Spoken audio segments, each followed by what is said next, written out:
निर्वाण प्रकरण का 148 सर्गा शुरू कर रहे हैं।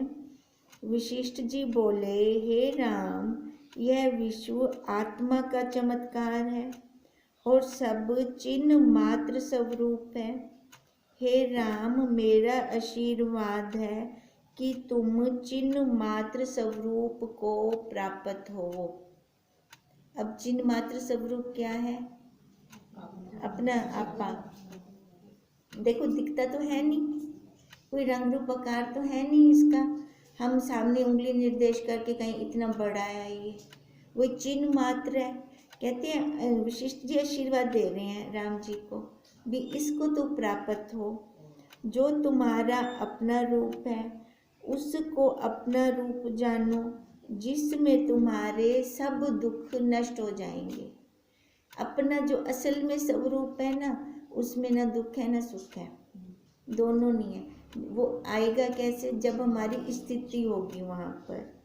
हे राम, तुम निर्वाणस्थ शांत आत्मा बनो, यथा लाभ में संतुष्ट रहो, सत्य होने पर भी असत्य की तरह स्थित होवो। सत्य होने पर भी, अब क्या सत्य हो? कहते हैं सत्य होने पर भी असत्य की तरह स्थित रहो। अब क्या सत्य होने पर? ये सामने दिख रहा है, ये जो दिख रहा है आकार, ये सत्य लगता है आपको। अगर भले तो कोई सत्य जा लगता पे तेरी बुद्धि है नहीं मनती, ये झूठ है, वल भी तू ही कुछ झूठ मानते हिंद विच स्थित रहे। अब झूठ इसलिए मान क्योंकि ये तीनों कालों में एक रस नहीं रहता, बदल रहा है, हर पल बदल रहा है ये।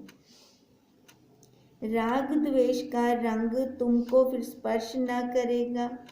हे राम, यह सब जगत एक आत्मा में ही स्थित है और वास्तव में उस एक आत्मा में कुछ भी स्थित नहीं।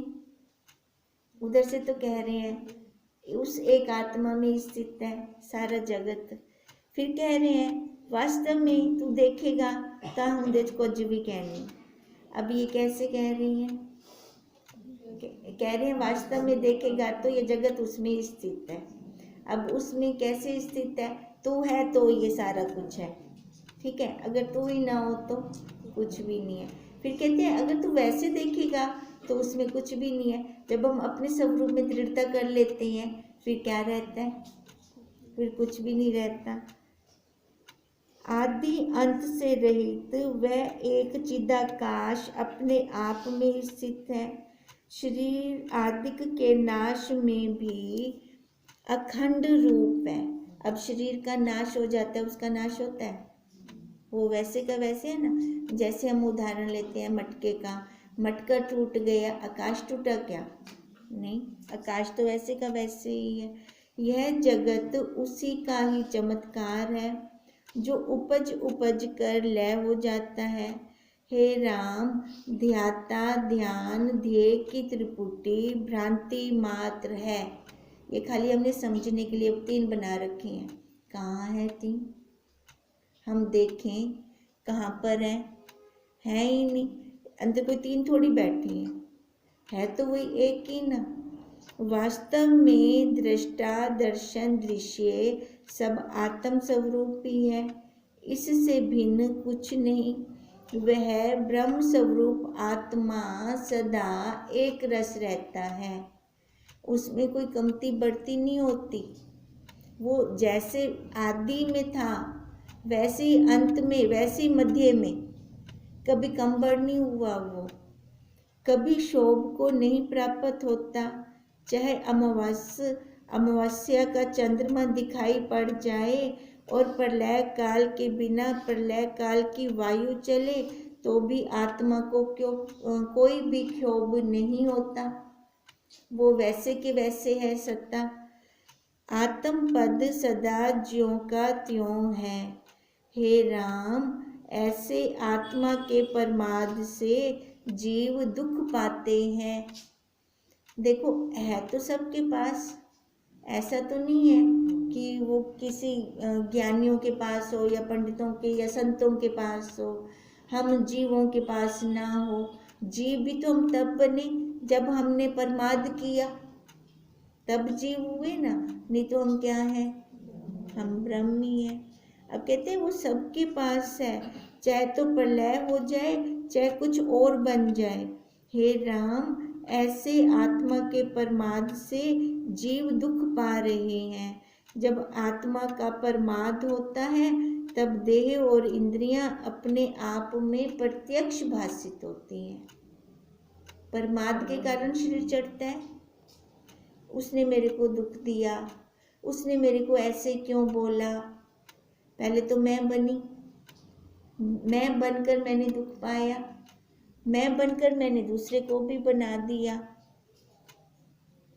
पर जैसे बालू से तेल नहीं निकलता, आकाश में वन नहीं होता और चंद्रमा के मंडल में ताप नहीं होता, वैसे ही आत्मा में देह या इंद्रियां कभी भी नहीं होती। है थोड़ी उसमें कुछ। ये तो एक उस दिन भी हम कह रहे थे मिट्टी का पुतला है, मिट्टी के पुतले को उसने कैसे संजीव करके चला रहा है, कितनी बड़ी कारीगरी है उसकी। इसको देखें हम क्या करते हैं, हम इस सब को पुतले को मैं मान लेते हैं, पुतला मानते ही नहीं, अपने से अलग करते ही नहीं। ये होमवर्क दिया था कि एक बार ना इसको देखना, ऐसे इमेज बनाकर देखा था ऐसे, ये मिट्टी का पुतला है, ये आँख नाक कान उसके उपकरण बना के उसने रखे हैं, ये इनके द्वारा वो दिखा रहा है। इन पे आँख पे बैठ जाता है तो देखना शुरू कर देता है, नाक पे बैठ जाता है तो सूंघना शुरू कर देता है। अब मुर्दा तो नहीं कर पाता ये सारा, उसके पास भी है पड़ा, ये सारे उपकरण हैं पड़े। अब कहते हैं ये देख कर ना उसकी अनुभूति ले, वो हमसे दूर है नहीं, हमारे पास है, अति क्लोज है, इस शरीर से भी क्लोज है हमारे पास। कहते हैं ऐसे जैसे बालू से तेल नहीं निकलता, आकाश में वन नहीं होता और चंद्रमा के मंडल में ताप नहीं होता, वैसे ही आत्मा में ये देह और इंद्रियां नहीं है, ये हमने मान रखी हैं, तभी तो दुखी हैं हम। हे राम, ये सब जीव आत्म रूप हैं, इससे इनको देह इंद्रियों का संबंध नहीं है। ये जीव सब आत्म रूप है। अब सारी मर्जी, ऐसा यू नाम रूप आकार वाला मैं बनते बह रहा हूँ, या वाला मैं ब्रह्म बनना, ये अब मेरी मर्जी है। परंतु इनको जो कर्मों में अभिमान होता है, इसी से बंधन में पड़ते हैं हम। मैंने ये किया जी, मैं उसका ये करके आ गई। तूने क्या किया? किया किसने? हाथ में। चलकर कौन गए? पैर चलकर गए। बुद्धि किसने दी? हुआ कैसे? बुद्धि उसने बुद्धि दी ना, बुद्धि से उसने करवाया सारा कुछ। मैंने क्या किया? कुछ भी नहीं। अभिमान कितना, मैंने किया। अब जो ये मैं बन के बैठते हैं ना, कर्मों का अभिमान ले लेते हैं, इसी से बंधन में पड़ जाते हैं, छोटा सा बन जाते हैं, लिमिट कर लेते हैं अपनी फिर।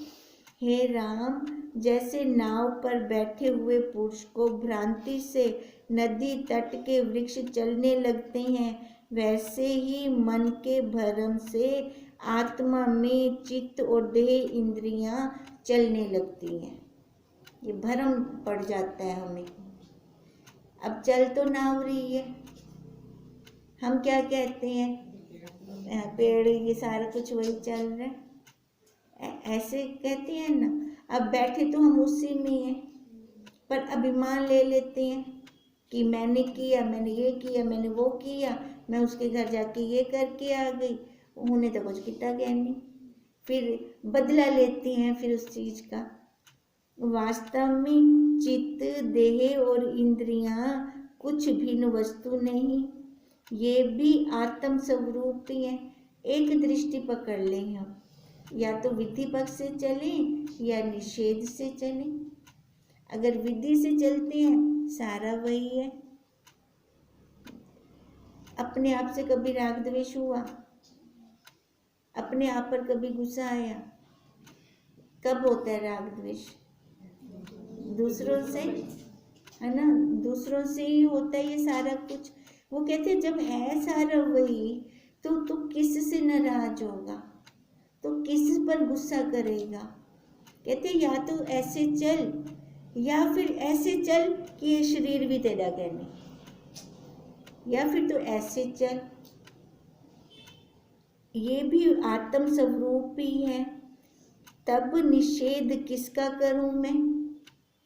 हे राम, मन और इंद्रिया आदि की अपनी सत्ता कुछ नहीं है। इस भ्रांति से, यह भ्रांति से भासित होते हैं। मन अपने आप चलता है, सत्ता तो उससे ले रहा है, उससे सत्ता लेकर हमें नचवा रखा है इसने, है ना। जैसे हम कहें नौकर सेठ से पल रहा है, सेठ से पल के सेठ को नचवा रहा है।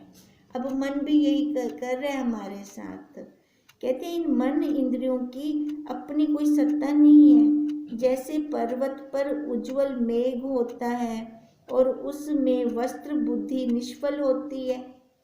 अब है तो मेघ, लग कपड़े की तरह रहा है, पर है क्या वहाँ पर, है नहीं, दूर से ऐसे दिखता है। वैसे ही ये देह आदिक है तो ये जड़ है नहीं, ये होता तो वैसे के वैसे रहता, पर हमें लग रहा है पड़ा ये है। हम इसको कैसे मान रहे हैं, देख कर, हे डिठ दिमार है, पर डिठ दिमार भी कब तक। अब जितना इसकी प्रारब्ध है, जब तक ये पुतला उसने चलाना है तब तक ये इसको चलाता है। जब उसने खत्म कर दिया, एक मिनट भी दिखावे अपना, कुछ दिखाए अपना, ये फिर दिखा ही नहीं सकता। अब ये सारी बागडोर किसके हाथ में है, उसके हाथ में है, और वो चला रहा है बिना स्विच के, बिना बटन के। अपने आप ऊपर से बटन ऑन करता है, अपने आप ऑफ कर देता है। बताओ कारीगरी देखो उसकी, कैसे करवा रहा है ये सारा कुछ। फिर मेरा इसमें क्या है, नाम रूप जो इस पुतले का रखा वो भी सामने वालों ने रखा, मैंने क्या रखा है इसका। वो जैसे सामने वाले कहते गए वो मैं मानती गई, आज तक यही किया। अब गुरुदेव कहते हैं मैं तेरे को आगदा पे तो ब्रह्म में तो ये क्यों नहीं मन दी है, तो ये वाली मान कि मैं ब्रह्म हूँ। जब वो मान गई इतनी आसानी से, इसमें तेरे को अड़चने क्यों आ रही हैं, यहाँ पे किंतु परंतु क्यों चल रहा है तेरा। कहते हैं जब हमारी बुद्धि निर्बोध बालक की तरह हो जाएगी और गुरु पर इतनी श्रद्धा हो जाएगी कि जैसे वो कहे वैसे हमारी बुद्धि स्वीकार करने लगेगी, फिर जीव से ब्रह्म होने में देर नहीं लगेगी। फिर वही हम जो वास्तव में है ना, वही रूप हमें अपना दिखना शुरू हो जाएगा। वैसे ही ये देह आदिक है, जैसे पर्वत पर उज्जवल मेघ होता है और उसमें वस्त्र बुद्धि निष्फल होती है, इनमें अहम बुद्धि निष्फल है। इससे हे राम, आत्म तत्व एक अखंड है, वो कहीं आता जाता नहीं है, द्वैत्व कुछ नहीं है। जब तुम ऐसे विचारोगे तो निरंजन रूप होवोगे। देखो जब हम अपनी बुद्धि ऐसे कर लेंगे ना, मैं ब्रह्म हूँ, मैं ब्रह्म हूँ, मैं ब्रह्म हूँ, मैं ब्रह्म हूँ, मैं ब्रह्म हूँ, जब ये धुन अंदर चलती है ना, फिर बाहर कोई दूसरा लगता ही नहीं ना, मेरा अपना भी कहने लगता।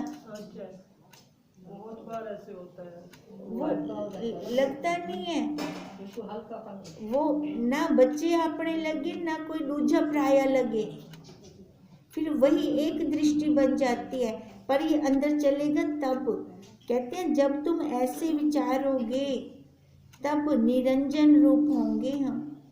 हे राम, ये सब शरीर चित्त के स्फुरण से स्थित हैं। जब तक मैंने देह मान रखी है ना अपनी सच्ची, तब तक है ये सारा कुछ, ये फुरना है मेरा। मैं माँ हाँ, बच्चे का दुख लग से, मैं पत्नी हाँ, पति का दुख लग से। जब ये मैं मानती हूँ ना, तब ये सारा कुछ बन जाता है मेरे आगे। जैसे चित्त के स्फुरण से शरीर है, वैसे ही जीव में चित्त और परमात्मा में जीव है। अब परमात्मा कहाँ पर है? उसकी अनुभूति कहाँ लेते हैं हम? अपने अंदर लेते हैं ना उसकी अनुभूति। वैसे तो कहते हैं वो कण कण में है, पर जब मेरे को अनुभव करना है उसकी तो वो मैं अंदर करती हूँ अनुभूति। कहते हैं ऐसे वो सबके अंदर है। वो जो जीव है वही परमात्मा है। वो जीव इसलिए बन गया क्योंकि वो परमाद में आ गया। अपने परमाद क्या किया? अपने स्वरूप को नहीं जाना उसने। कुछ करना तो है नहीं, वैसे देखा जाए तो कुछ भी नहीं करना, खाली अपने भाव बनाने हैं कि मैं ब्रह्म हूँ, मैं परमात्मा हूँ। खाली ये वाले भाव बनाने हैं। ये देखो इसमें अब क्या करना है? खाली मन नाला सा यो भी नहीं कर सकते। मन नाल आप किन्ना कुछ कीती बैठो है ना। मन शरीर नाल भी किन्ना कुछ कीती बैठो। खाली मन नाल असा यो कर गिनू, सारा कुछ छोड़ दो, एकदम खाली कर दूँ अपने आप को अंदरों। खाली यह धारा चला दूँ, यह धुन चला दूँ, मेरी धुन छाने से बोला ना कृष्ण जी ने। फिर तब भी जाके मिलेंगे ना उसमें। अब हुंदी धुन तो छानदे नहीं आप, खाक छान दू संसार दी, हुंदा वलदा खल कट दू संसार दा, हिंदा वलदा खल कट देनी। बताओ कैसे काम बने? काम तो ऐसे बनेगा ना जब ये धुन छा जाएगी, तब जाके मिलेंगे हम उसमें।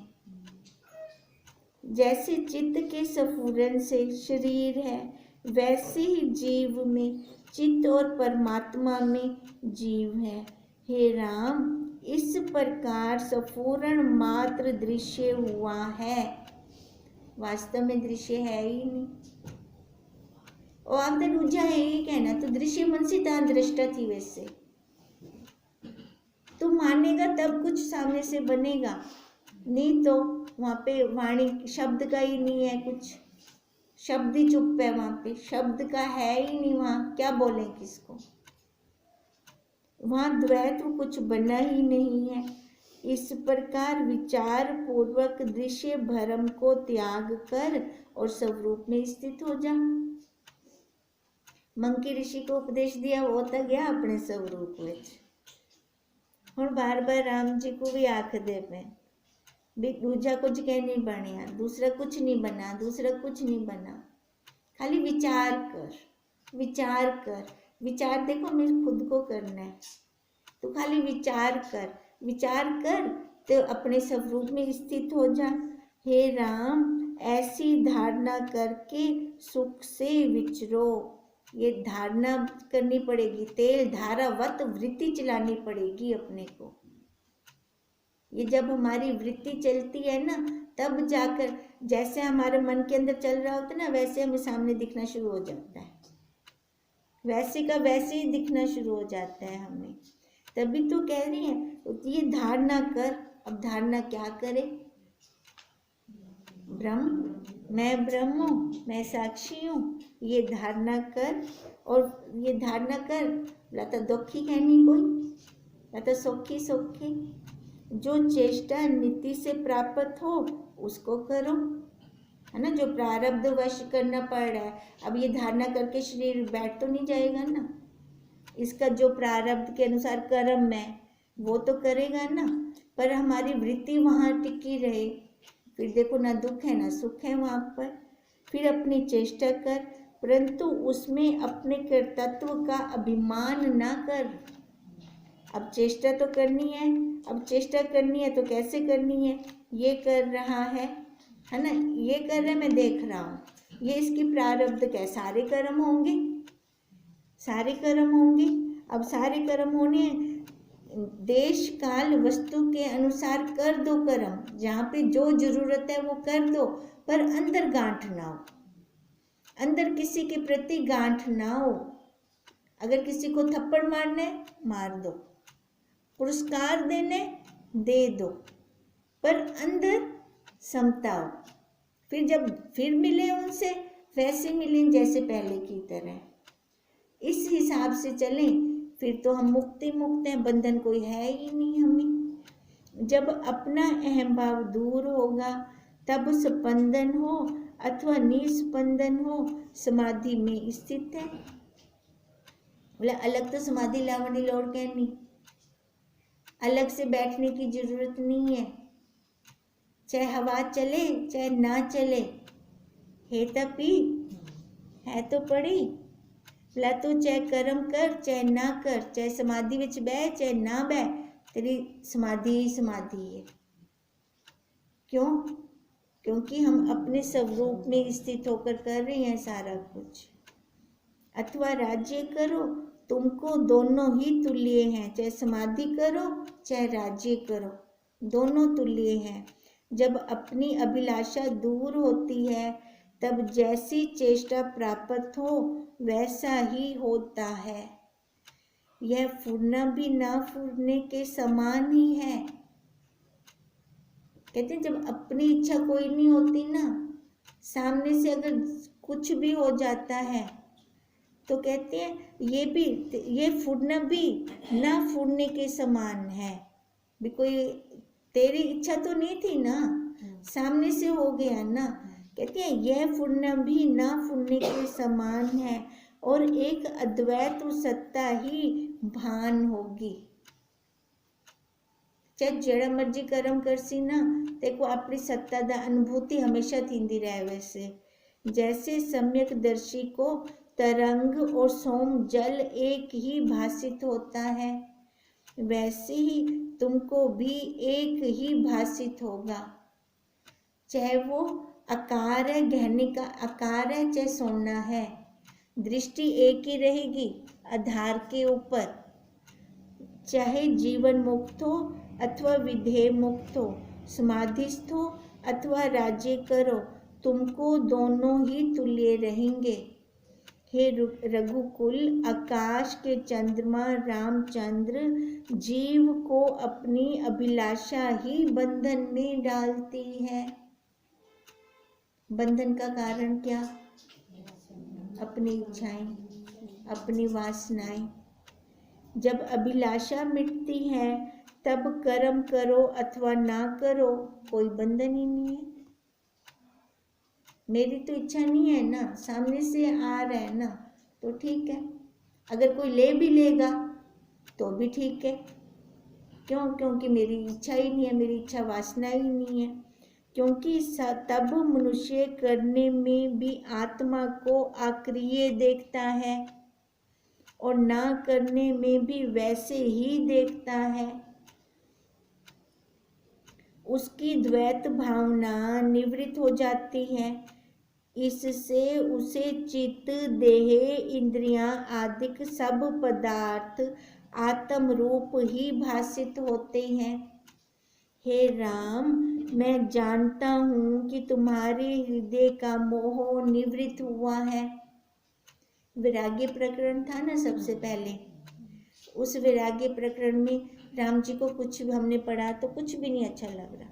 कितना कुछ उनको दिया, राजा हैं वो, राजा के बेटे हैं, है ना, तो उनके आगे कितना कुछ रखा गया। तो उनका कहीं रुके वो, कहीं रुके कहीं ना रुके।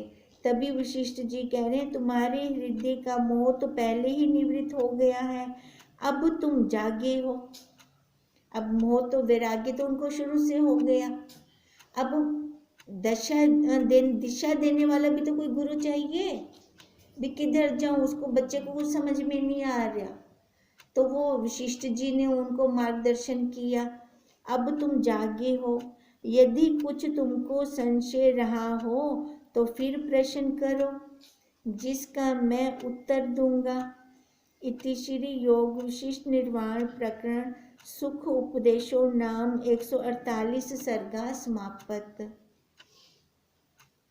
ये प्रश्न कल करते हैं फिर। ओम तम नमामि